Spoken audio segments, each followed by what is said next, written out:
Hai, halo guys, apa kabar? Ketemu lagi dengan saya Rizal Firmansyah.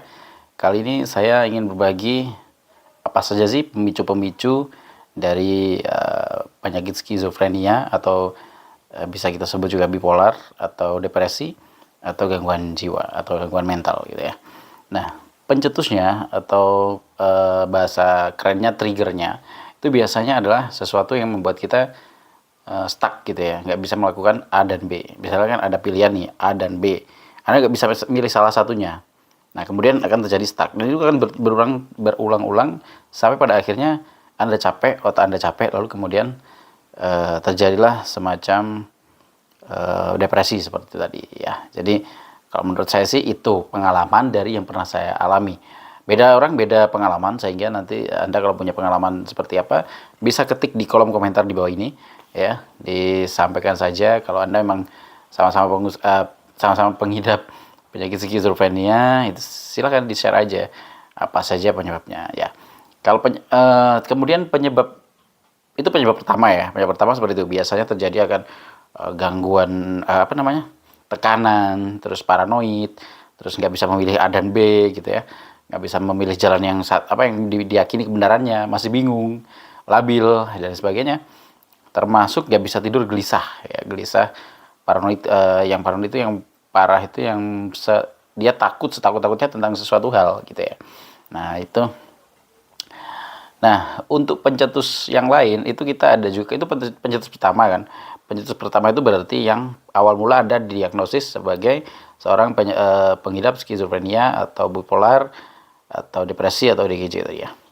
Nah, yang kedua itu misalnya Anda kambuhnya bukan pas pertama, kambuhnya misalnya setahun kemudian Anda kambuh lagi, atau 2 tahun kemudian, atau bahkan 5 tahun kemudian, itu bisa terjadi kambuh lagi ketika Anda merasakan apa yang sudah Anda pendam itu tak bisa terceritakan.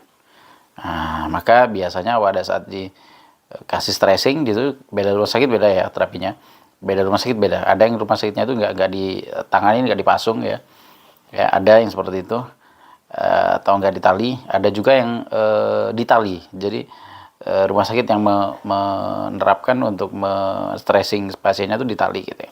Ada yang seperti itu. Jadi tergantung dari pihak rumah sakitnya ya. Ada juga yang dilepas tapi di ruangan yang ada apa itu namanya, kayak penjara itu apa ya? Teralis ya. Ruangan teralis, di dalamnya tuh orang-orang yang dikasih stressing semua. Jadi saling baku hantam dengan yang lain gitu ya. Ada juga yang seperti itu. Sehingga pencetus yang kedua tadi itu yang kambuh-kambuhan ya. Kalau pencetus pertama kan mulainya, kedua ini kambuh-kambuhan. Nah, kambuh-kambuhan itu bagaimana cara mengatasinya? Ya tadi, kalau misalnya kita mau udah terasa agak berat ini ya, langsung larikan ke sebuah kegiatan yang lain. Tinggalkan kegiatan itu atau pemikiran itu, kita lupakan. Lupakan kegiatan atau apapun yang bikin Anda stres, yang bikin Anda tertekan. Sekali-kali harus melupakan semua. Anda bisa refreshing, misalnya main bola, main badminton, bersepeda, berjalan-jalan di keliling kompleks pagi atau sore misalnya ya, tergantung ada yang pokoknya memberikan kesibukan-kesibukan positif selain olahraga kan, itu ya juga menyehatkan dan mungkin mengurangi penyakit-penyakit fisik yang lain. Kalau ini kan psikis ya, penyakit psikis. Oke, itu saja pengalaman dari saya. Saya hanya bisa berbagi pengalaman yang sudah pernah saya alami. Kalaupun ada kurang lebihnya, mohon maaf. Sekali saya hanya manusia biasa.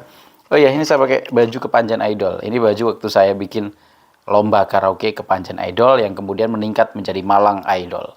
Kalau Anda penasaran, cek aja di YouTube Malang Idol atau Kepanjen Idol ya. Oke, dari saya, bye bye. Terima kasih.